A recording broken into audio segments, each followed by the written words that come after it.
이번 주 우리 랩런트들에게 성취될 하나님의 말씀 제목입니다. 이사야가 미리 본 것. 이사야가 미리 본 것이 바로 무엇이냐? 바로 사단 문화. 사단 문화는 반드시 멸망받고 결국은 지옥 배경을 누리다가 지옥으로 떨어진다는 것을 미리 보고 그것을 이사야서를 통해서 우리에게 전달해주고 있습니다. 자, 그러면 결론 세 가지 먼저 붙잡고 가겠습니다. 우리 랩런트들은 항상 보좌의 배경을 누려야 합니다. 그리고 어디에 있든지 보좌의 배경을 누리는 자가 되어야 합니다. 두 번째요, 사탄이 배후가 되는 바벨론 문화에 절대 현혹되지 않습니다. 현혹이란 말은 내가 그것에 정신이 빠져서 내가 마땅히 해야 할 바를 잊어버리거나 하지 않았다라는 뜻입니다. 현혹. 그래서 우리 랩런트들이 절대 이 사단 문화, 바벨론 문화에 현혹되지 않습니다. 그리고 세 번째요, 말씀 속에 깨어있는 영적 파수꾼.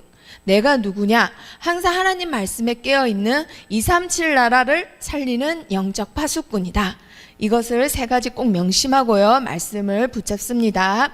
이사야가 하나님의 말씀을 전하던 이때에 나라의 사정은요, 너무나 호황을 누렸던 때라고 합니다.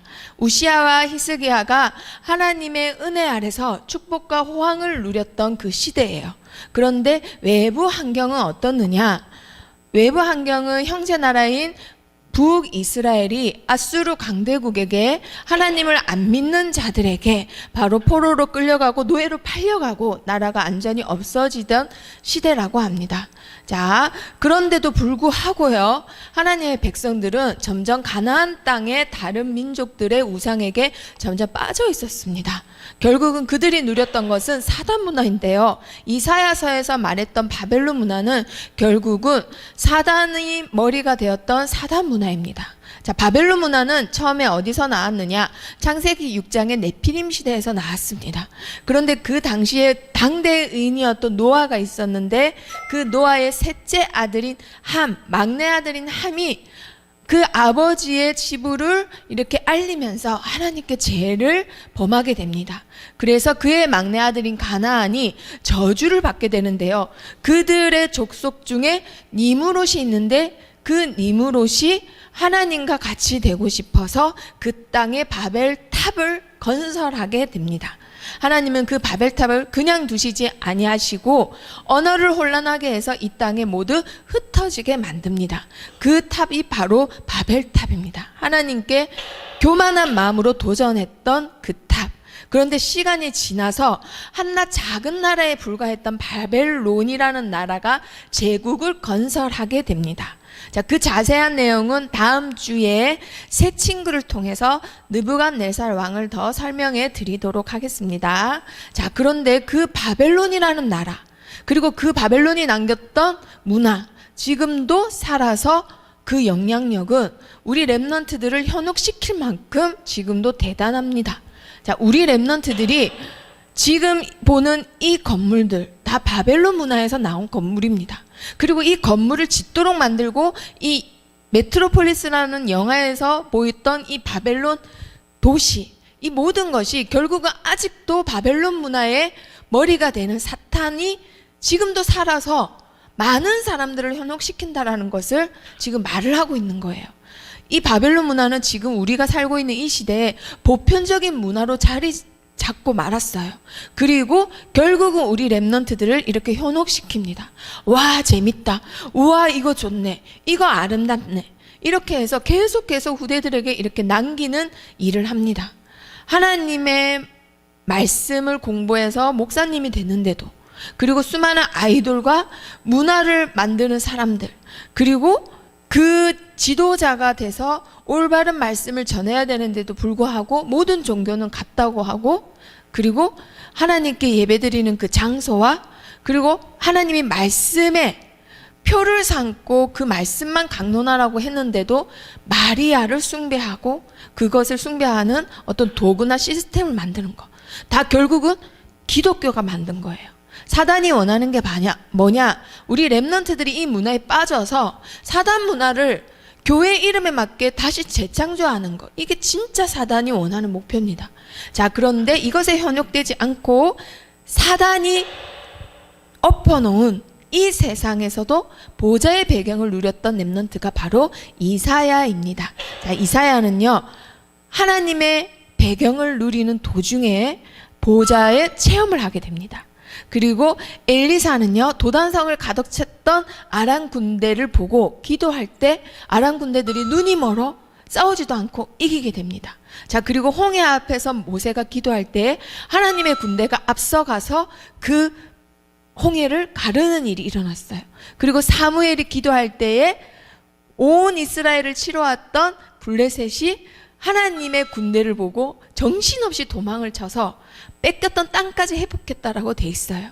그리고 사자굴에 떨어졌던 기도하던 다니엘은 떨어지기 전에 이미 하나님의 군대가 사자가 와서 그 사자의 입을 이렇게 다 열지 못하도록 잡았다라고 돼 있어요. 그리고 모여서 하나님께 기도하던, 이곳에 모이면 죽음밖에 없다라는 것을 알았는데도 불구하고요, 이곳에 모였던 가난하고 약하고 사회적 약자에 불과했던 이들이 하나님의 성령을 체험하게 됩니다. 결국은 로마 황제까지도 무릎을 꿇는 일이 일어났죠. 그리고 이 복음의 말씀을 전하면서 곳곳에서 고난을 당했던 이 바울 목사님, 이 목사님은요, 감옥에서도 하나님을 찬양하다가 보좌의 축복을 누립니다. 자, 이렇게 예수님이 강조하셨고 하나님이 꼭 누리길 원했던 우리의 배경, 하늘과 땅의 모든 권세를 가지신 예수님이 그 권세를 가지고 우리와 함께 하시기 때문에 그 축복을 누리라고 마지막으로 이 땅에서 당부하셨습니다. 자, 그런데 우리 렘넌트들이 살고 있는 이 세상, 여전히 바벨론 문화는 있습니다. 여전히 바벨론의 머리가 되는 사단 문화 여전히 있습니다. 그리고 많은 서밋들이 여전히 하나님 말고 명상, 하나님 말고 모든 종교, 그것이 너의 꿈을 이뤄줄 거라고 말을 하고 있어요. 그리고 각종 나라의 서밋들이 이 바벨론 문화를 이끌고 가고 있습니다. 자, 우리 렘넌트들, 바벨론 문화, 사단이 머리가 되는, 사단을 높이는 문화가 바로 바벨론 문화예요. 자, 그래서 이들이 쓰는 단어 다양성을 제시하며 우리가 237 나라를 살리는 유일한 길이 되는 복음을 희석시키고 있어요. 절대로 이 바벨론 문화에 현혹되지 않고 오직 이사야 같이 하나님이 주시는 영적인 힘으로 영적인 파수꾼의 역할을 감당할 수 있도록 오늘부터 이 기도를 시작하도록 합니다. 다 같이 따라해 볼까요? 주 여호와께서 학자들의 혀를 내게 주사 나로 공고한 자를 말로 어떻게 도와줄 줄을 알게 하시고 아침마다 깨우치시되 나의 길을 깨우치사 학자들과 같이 알아듣게 하시도다. 아멘. 이사야서를 보면요, 굉장히 언어나 이런 것들이 수준이 굉장히 높아요. 그래서 지금 읽어도 정말 마음을 울리는 하나님의 말씀이다라고 하는 이유가 뭐냐? 하나님의 마음을 그대로 표현했던 바로 선지자이기 때문이에요. 어떻게 그렇게 할 수 있었느냐? 이 기도를 했던 선지자이기 때문에.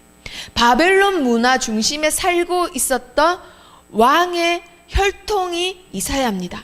그런데도 그 편안한 삶보다 하나님께 아침마다 나를 말씀으로 깨우쳐 주옵소서, 나에게 학자의 혀와 학자의 길을 주사 하나님의 말씀을 전하고 하나님의 말씀을 알아듣게 하옵소서, 이걸 매일매일 하나님께 기도했단 말이에요.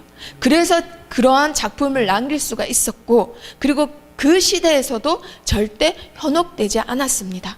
그래서 우리 렘넌트들, 이사야와 같이 너무나 타락한 바벨론 문화 속에 살고 있어요. 그리고 그때보다 더 접근성이 좋아요. 우리 렘넌트들의 핸드폰 때문에. 하지만 이사야와 같이 영적 서밋, 영적인 237 영적 파수꾼 될 수 있습니다. 지금부터 이 기도를 시작하도록 합니다. 아침마다 나를 깨우쳐 주옵소서. 이번 주도 237 영적 파수꾼으로 승리하기를 축복합니다.